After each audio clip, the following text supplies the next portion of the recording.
Welcome to Woodcraft Revival, where we talk about all things wood. Today, I'm trying to mill up these really ugly red oak logs that have a pretty substantial curve in them. It's a project we're doing over on Red Tool House, but I want to take on curved logs and try a technique that I've never tried before. In fact, a viewer gave me a tip several years ago, and I hadn't run into it yet. I think we're going to try it on this one. This one's, I think, too far gone. It gets so small down here, we may cut out the curve and mill less of a curved log. But come along, let's see what we can get going. So with this smaller red oak, it tapers quite a bit as it gets to the end in diameter. It also has this turn, but I think we can go, I need 8.6 minimum. Yeah, so I can go, that's 9 feet right there. So I think what I'm going to do is I'm just going to cut that off at 9 feet, and we'll mill what we've got. And then this will just make that firewood or trash wood. This is the one I'm really kind of curious about. How it's decent diameter, pretty punky, but has a substantial curve in it. But we'll see if we can try to minimize that as much as possible. So let me get this first one out of the way, and then we'll work on the second one.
All right, so you can see with this first one, cutting out that extra length really made this decently straight. So we're going to get it out of the way real quick, and then we'll get the curved one on. So this is...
All right, so yesterday evening I got the log loaded just as my battery died on my camera, and it was running out of daylight anyway, so pick up the next day.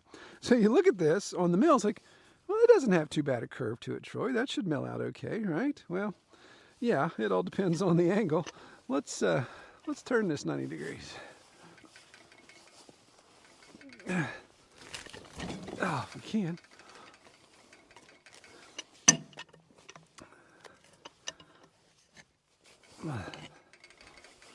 And this log asks me, why so glum?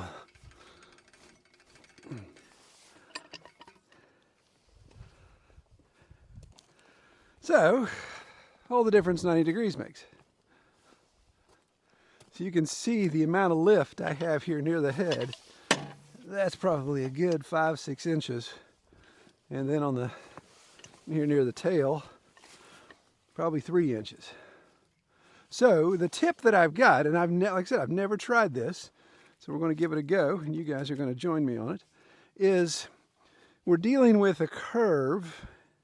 Let's just say this is 90 degrees, and it's okay at 0 degrees, when I had it laying flat. So what we're going to do is we're actually going to take it to a 45 degree. Instead of maximizing the arc up or even down, so smiley face or frowny face, we're going to turn it 45 degrees and see if we can get the two cutting axes, because we're making a square, obviously, the two cutting axes, if we can try to get that curve in that 45. So I think it's going to be easier to show than to try to explain. So I think what I'm going to do, I'm going to move you guys to the tail of the mill, and we try to rotate this, let you guys see how that's shaking out. Let me get a tape measure, because I do want to measure this actual distance here to see if it improves. So here at log rest number 1, we have a rise of almost exactly 5 inches. And over here, we've got a rise of about 3.5 inches. All right, so I got you guys set on level. So I made sure to actually level up the camera. So hopefully you're seeing as accurately as I'm seeing. So let's turn. I'm going to turn this way and try to go about 45 degrees, as I mentioned. If I can get a bite here.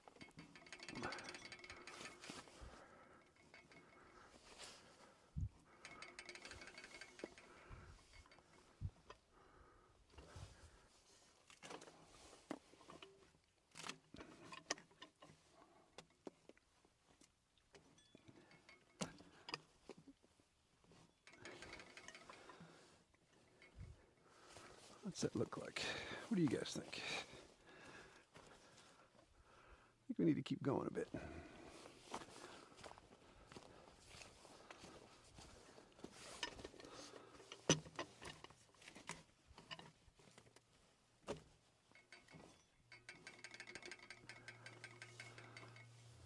All right, so let's check our rise here on the nose. That's down, that's about 3 inches. And the tail here, that's about 3 inches. So we've decreased a little bit. So you may be thinking, okay, wait a minute, Troy, I'm not sure about your voodoo here. Yeah, we're kind of kissing our sister here in this situation. And for those of you who don't know that Appalachian vernacular, it may seem like a good idea, but you really don't get anything out of it. But actually what we're doing here is we're taking this curve that if I had it perfectly vertical and we were a smiley face or a frowny face, then we're maximizing the amount of loss in that cut. So as we come through with a horizontal cut, if we've got a smiley face or a perfect frowny face, then that plane is going to cut the most of the log waste, or that cut is going to make most of the log waste. If we turned it 90 degrees to where it was laying flat, like if you laid a banana on a table, then this first cut, we're going to not have any waste at all. So one axis is going to produce good cut. A 90-degree axis opposite is going to produce horrible amount of waste. So what we're doing is we're just basically spreading that waste out over both axes, if that makes sense. So by turning that 45, we're going to let some waste come off one side and a waste come off the other side of the cant. That's the theory. So let's dog this down. This is where I wish I had more dogs. I need to get off my wallet and put more dogs on this mill. But I'm going to dog this down here in the center, see if we can get that to lock in, and then make our first passing cut to get a flat surface, and then we'll go 180 degrees. And I probably scared some of you guys off with the kissing your sister comment, didn't I? So let's get as much dog bite as we can get. And of course, playing with these arcs too, you really minimize the width capabilities of the mill in this situation. Naturally, you've got only so much width to rail, and when you put a certain diameter log on that's curved like a banana, it's going to take up more rail no matter which angle you're going. So if this log was much bigger, I'd start running into some issues, even more issues. You say, Troy, you have all kinds of issues. Ain't that the truth? All right, let's wake the beast. See if we can do this in one pull today, boys and girls.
Okay, so looking at this, I showed you there when I turned it the 90 degrees how before, I compare it to the before picture when it was laying on its side like a banana on a table, it looked almost perfectly straight across that plane. And then once we cut it though and turned it back on that 90 degree plane, you saw where it had an arc. So we split some of that curve across both axes. Now looking at this log was actually oblong after the fact. Not only was it curved, but it was kind of egg-shaped. So I actually should have, if I wanted to get really technical, I would have found the longest arc in that oblong shape, struck a line on the end grain there, and then lined that up at 45, and that would have cleaned it up a little better. So I lost a lot of material here at that very beginning of the stump, the trunk portion. But, yeah, it is what it is in this situation. We're cutting 2x material. So looking for 2x6s, so that's why that one slab that was pretty beefy, I wanted to get down to a 6-inch thickness before we turned it to do the other sides. So this pass I did right now just set my scale so I can now start coming and doing 8/4 passes and start getting some 2x material out of it. Obviously this first 2x is going to have garbage on the front and the back and even on the sides, so it may not be worth anything. But as we work our way down, we'll start to get better material.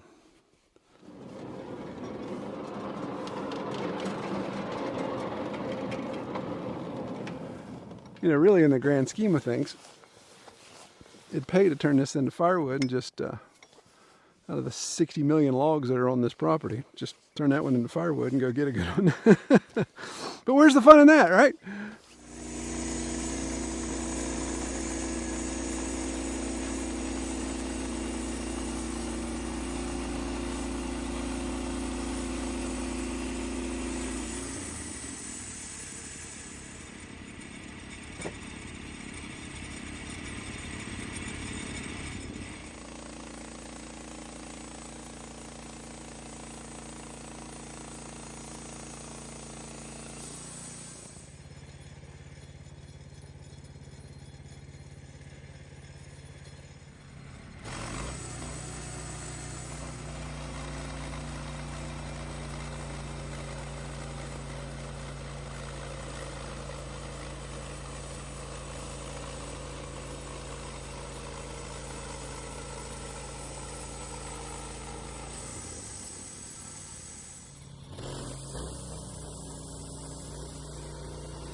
All right, looks like I ended up with about four and some change usable 2x6s.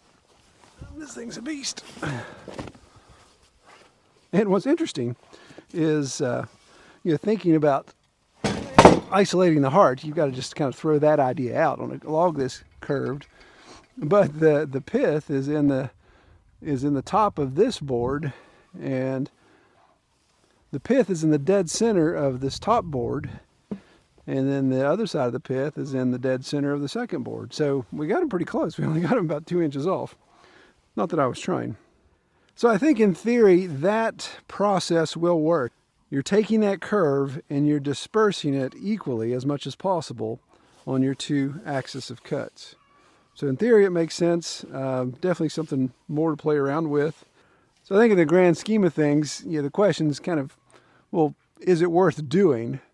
Well, I think if you had a rare log, something that you really wanted to maximize, or you really wanted to be able to cut, maybe it's a rare species, or it had a lot of quilting or curly in it or something like that, and you wanted to still produce something out of it, then this is a way to mitigate as much loss as possible. Is there a lot of extra work in it? Not really. Turning it is, of course, the only issue, and getting it lined up the right way. As you saw there, I was having issue with the cover handle being able to get past that curve as it was shooting up in that 45. So, shimming it further in the center of the bed would help. So I don't know. I think I would put it in the, yes, this actually works column. But will I use it a lot? Probably not. I don't mill a lot of curved wood. This was just more of kind of an experiment, and Since this was down in the front yard, down in my meadow, I needed to get it out of the meadow anyway. So I thought, well, let's put it on the mill and see what we can do with it. This rough-looking lumber actually has a purpose. It's going to be used to manufacture a raised bed up at the house, and we'll be doing that over on the Red Tool House channel. So if you want to follow along with how this wood gets used, then you can check that out. Well, I just want to say I pray you get the opportunity to spend some time out in God's beautiful creation. Thanks for coming along. We'll see you next time.